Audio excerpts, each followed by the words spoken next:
자, 이제 마지막 네 번째 강의 시작하도록 하겠습니다. 자, 금방 우리가 같이 나눴던 것처럼 현실에서는 이 견인의 은혜가 마치 없는 것 같은 상황이 벌어지는 불편한 진실이 있는데요. 이것을 성경에서는 어떻게 우리에게 설명하고 있는지를 같이 보도록 하겠습니다. 마태복음 13장에 보면 알곡과 가라지 비유 여러분 다 아실 거예요.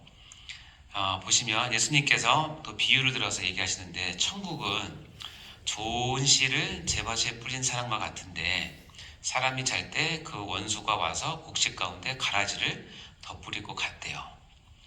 그러니까 씨를 뿌릴 때는 이게 좋은 씨인지 가라지인지 알 수가 없는데, 싹이 나고 결실할 때가 싹 돼보니까 이게 가라지도 보이는 거예요. 그러니까 어떻게요? 집주인의 종들이 아주 충성된 종들이에요. 와서 말하는데, 주여, 우리가 밭에 좋은 씨를 뿌리지 아니하였습니까? 그런데 가라지가 어디서 생겼습니까? 라고 주인에게 물어봤어요. 이때 주인의 대답이 그렇습니다. 야, 원수가 와서 이렇게 하였구나. 그러니까 종들이 이럽니다.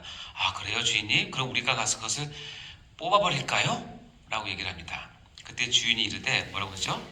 가만 두라고 얘기합니다.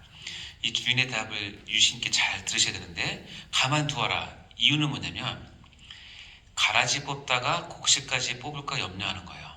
즉 주인은 뭐냐면 뭘 걱정하느냐면 가라지가 많고 적은 걱정하는 것이 아니라 곡식 알곡 하나가 다칠까 봐 걱정하시는 이 아버지의 마음이거든요. 가라지 뽑다가 곡식까지 뽑을까 염려하느라 둘 다 추수 때까지 함께 자라도록 두어라. 그러면 주인이 어떤 생각이냐면, 추수 때에 내가 전문 추수꾼을 보내서 먼저 가라지를 거두어서 묶어서 불사르게 던지고 곡식은 모아서 내 곳간에 넣게 할 거니 반드시 공의가 이루어질 것이니 염려하지 말고 두어라라고 얘기하는 겁니다. 따라서 우리가 교회에 적용한다면, 교회는 유형적인 교회가 있고 무형적인 교회가 있어요. 우리가 다음 시간 교회론을 배울 때 할 텐데, 무형교회는 뭐냐면 하나님만 보시는 교회예요. 그러니까 무형교회는 가라지가 있을 수 없어요. 전부 다 알고 100%. 그러나 하나님의 지혜는 뭐냐면 그 무형교회를 어디에 담아두냐면 유형교회에 담아두는 거예요. 근데 유형교회는 뭐냐면 곡식만 있는 게 아니라 뭐도 있어요? 가라지도 같이 있는 것이 유형교회의 특징이에요. 그래서 유형교회에서 여기 종들이 말하는 것처럼 우리가 그 가라지를 뽑기 원하십니까? 라고 해서 하나님은 절대로 유형교회에서 가라지를 먼저 뽑으라고 말씀하지 않으세요. 이유는 뭐냐면, 첫 번째는 뭐냐면 주인이 종들에게 뽑지 말라고 한 이유는 뭐냐면, 너희는 언덕의 곡식이고 어떤 것이 가라지인지를 정확히 알 수 있는 눈이 없다는 거예요.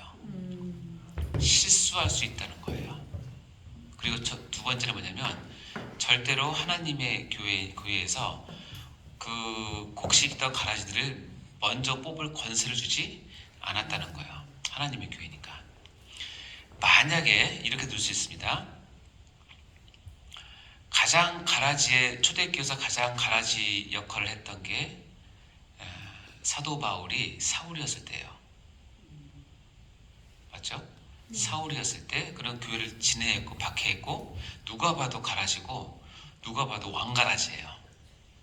그래서 만약에 베드로가 자객을 보내서 하나님 제가 나서서 해결하겠습니다 하고 자객을 보내서 사울을 처단했다면 하나님이 기뻐하실까요? 노하실까요?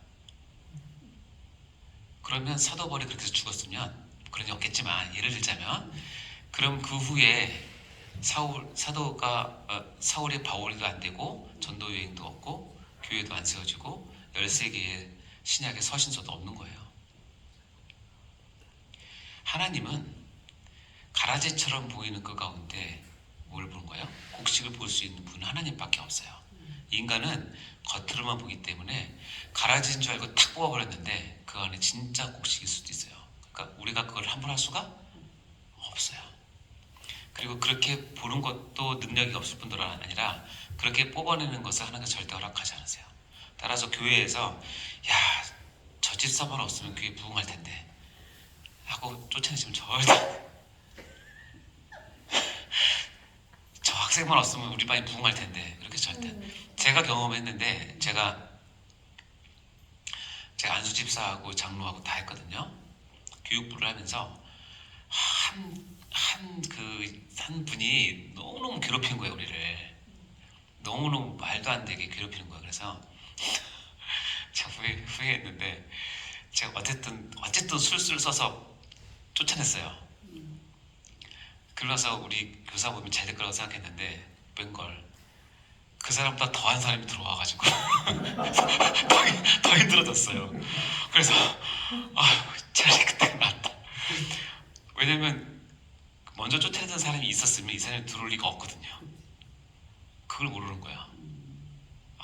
그때 내가 깨달았어요. 이게 우리 눈에 보기 좋은 대로 하시면 안 돼요.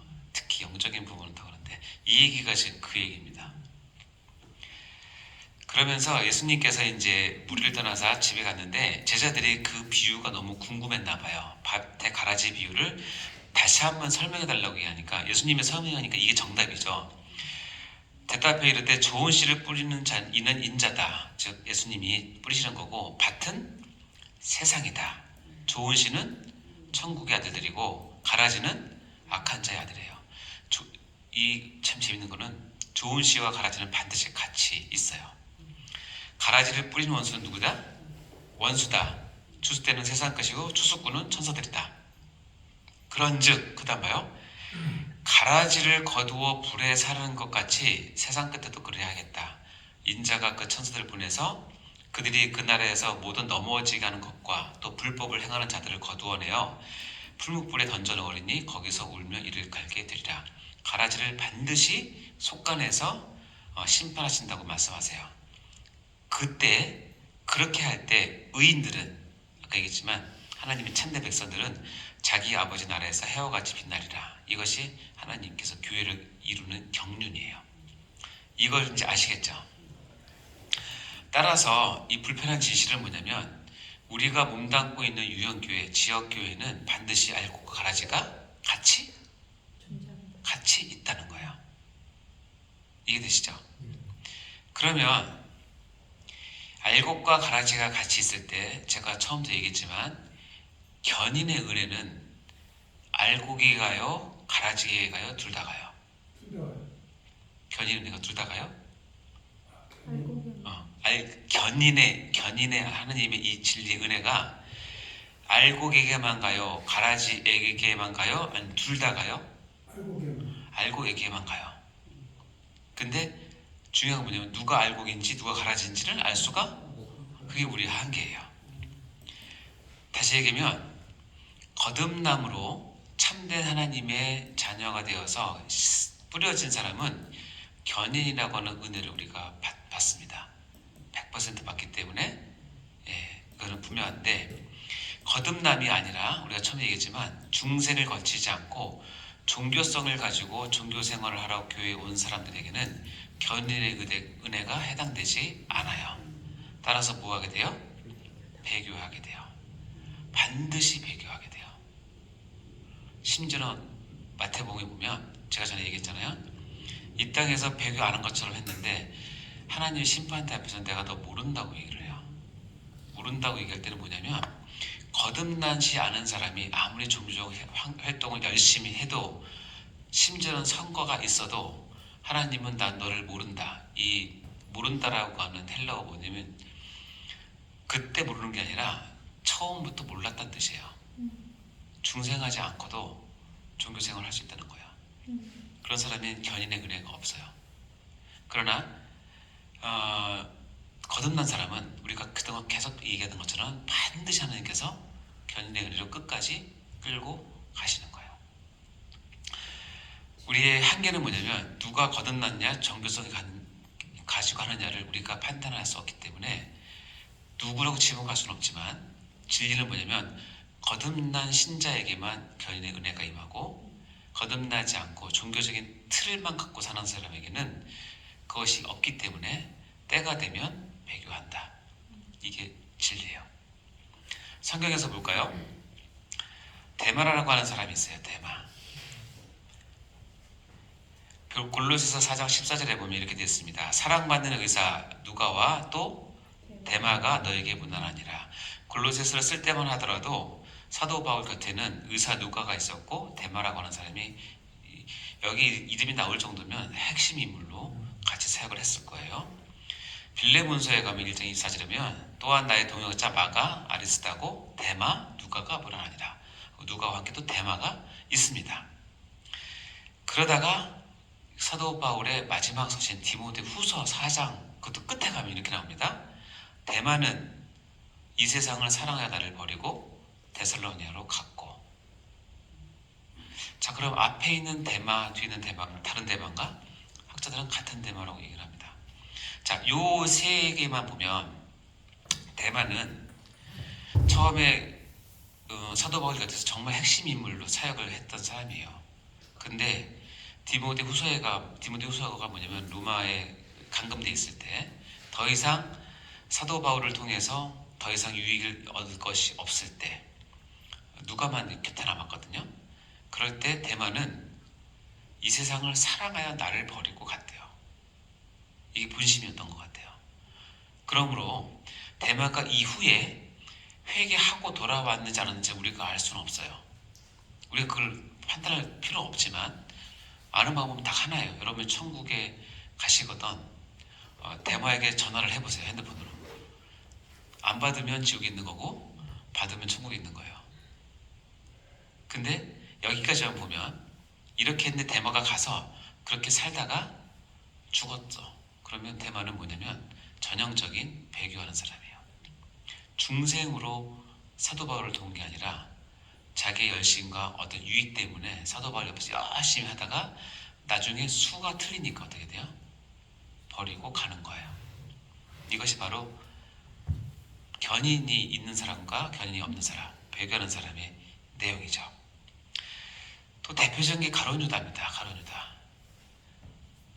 가룟 유다는 12사도 중에 하나였고 예수님과 함께 3년을 동고동락하면서 같이 있었는데 가룟 유다는 11명은 알고 있었는데 가룟 유다는 대표적인 가라지의 표본이에요. 이 데마가 이렇게 얘기합니다. 이 향유를 어찌하여 300데나리온에 팔아 가난한 자들에 주지 아니하였느냐 하니 이렇게 말하면 가난한 자들의 생각함이 아니요 그는 뭐다? 도둑이다. 돈괴를 맞고 거기 없는 걸 훔쳐가미노라. 마리아가 향유를 붓습니다. 300데나리온 전에 얘기했지만 거의 1년치 노동자의 품삯에 해당되는 그 거액의 향유를 부었는데 가룟 유다의 입에서는 바로 이렇게 나옵니다. 이 마리아를 책망하면서 야 그것을 팔아서 가난한 자들에게 주면 좋지 않겠니? 라고 얘기를 해요. 이 말은 너무나 맞는 말이고 합당한 말이기도 해요.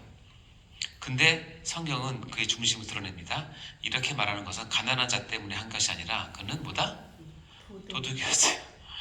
예수님을 쫓아다니면서 회개를 맡았던 것 같아요. 12사도 거기서 회개를 맡았는데 틈틈이 거기에서 돈을 빼서 자기 썼던 것 같아요. 근데 저는 참 예수님이 다 알고 계실 텐데 왜 그 두시는지 모르겠어요. 오래 참으세요. 근데 결국은 가룟 유다 안 돌아오죠. 그는 도둑이다 라고 얘기를 합니다.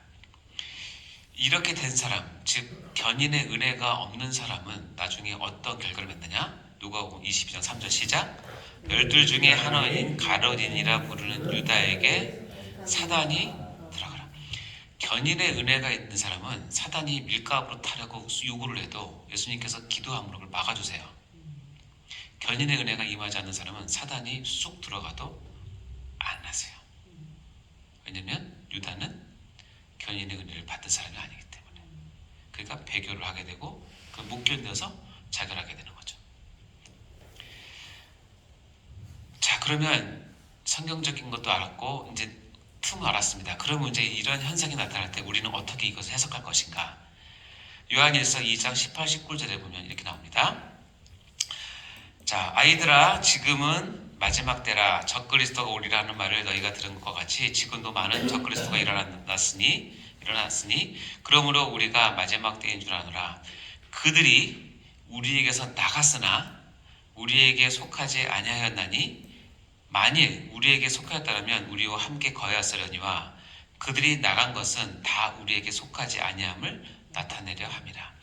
이 말이 좀 어려운데 잘 봐요. 마지막 때에 적그리스도가 옵니다. 이단과 사이비들이 왕성하게 되고 그들이 교회를 엎어서 침투해서 우리 교회 내에 그동안 같이 신앙생활했던 사람들 가운데 상당수가 빠져나가는 경우가 생겼어요. 그렇죠? 그거를 요한일서는 어떻게 해석하냐면 그들이 우리에서 나갔으나 우리에게 속하지 아니하였나니 그동안 함께 예배드렸던 그들이 상당 부분 나갔어요. 이제 우리에게 속하지 않았어요. 그것 해석은 뭐냐면 만일 그들이 우리에게 속하였다면 그들이 안 나가고 지금 우리와 함께 있을 것이야. 그러나 그들이 나간 이것은 그들이 우리에게 속하지 즉 교회에 속하지 아니한 이걸 따지면 견인의 은혜에 있지 아니한 사람임을 스스로 증명했다는 거예요. 이해되세요? 이렇게 하고 마무리 이해를 하는 거야. 이게 우리가 할 수 있는 이해의 최고예요. 제가 나가서 구원 받았냐 안 받았냐 그거 따질 거 없어요. 알 수 없어요. 실제적으로 나갔다가 이단으로 나갔다가 한 10년 후에 돌아온 사람 많아요. 깨닫고 잘못하고 회개했다고. 나갈 때는 가라지처럼 나갔지만 돌아왔으면 다시 알곡이죠.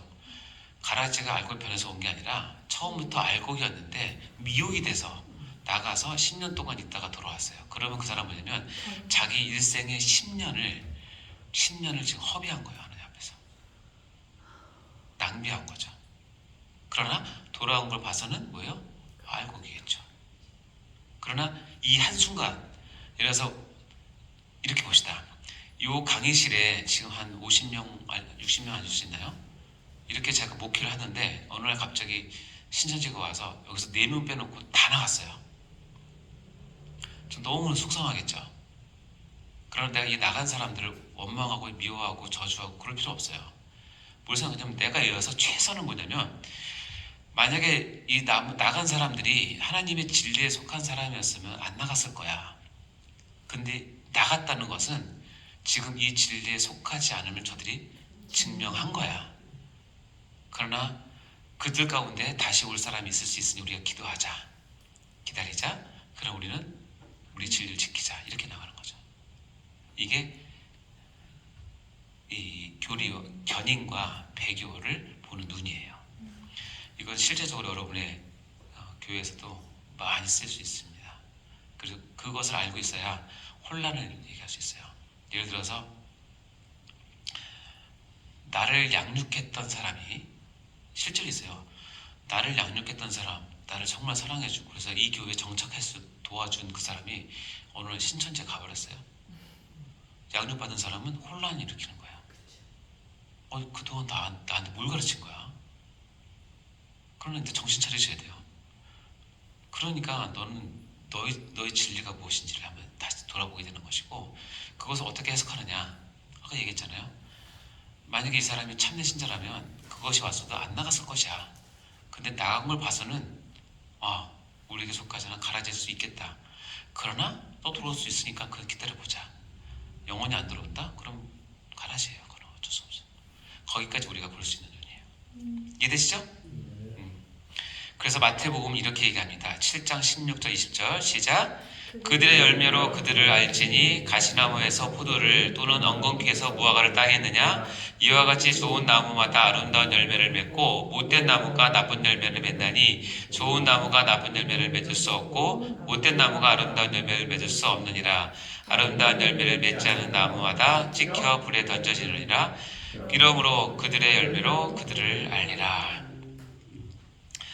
그래서 우리가 하나님 앞에 살면서 교회를 보면서 열매가 참 중요한 이유는 뭐냐면 그의 신앙됨을 드러내는 것이 열매라서 그래요. 열매를 보면 압니다. 그렇구나. 예. 그러니까 좋은 열매는 좋은 열매를, 좋은 나무는 좋은 열매를, 나쁜 나무는 나쁜 열매를 맺는다는 것이죠. 자, 그래서 금방 말씀드린 것처럼 이거 중요한 겁니다.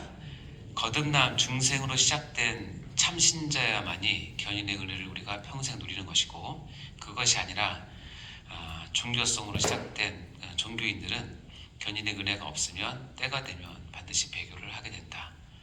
교회에서 벌어지는 현상들의 어떤 답이 될 수 있겠죠. 자, 이제 마무리하겠습니다. 자, 키포인트 1번 읽어보겠습니다. 시작. 견인은 하나님의 은혜의 역사가 지속되어 완성에 이르도록 성령께서 신자 속에서 끊임없이 행하시는 사역이다. 즉 하나님께서 구원받은 성도를 천국까지 반드시 끌고 가신다. 아멘. 자, 2번 시작. 견인은 하나님의 열심과 보호하심 가운데 성도들의 인내가 반드시 요구된다. 이는 거듭난 신자들에게 적용되는 것이지 배교하는 가짜 신자들에게는 상관없는 일이 된다. 네, 이것이 견인을 배우며 우리가 이제 특별히 이제 교회를 생각하시면서 여러분 잘 이해하시고 보시기 바랍니다.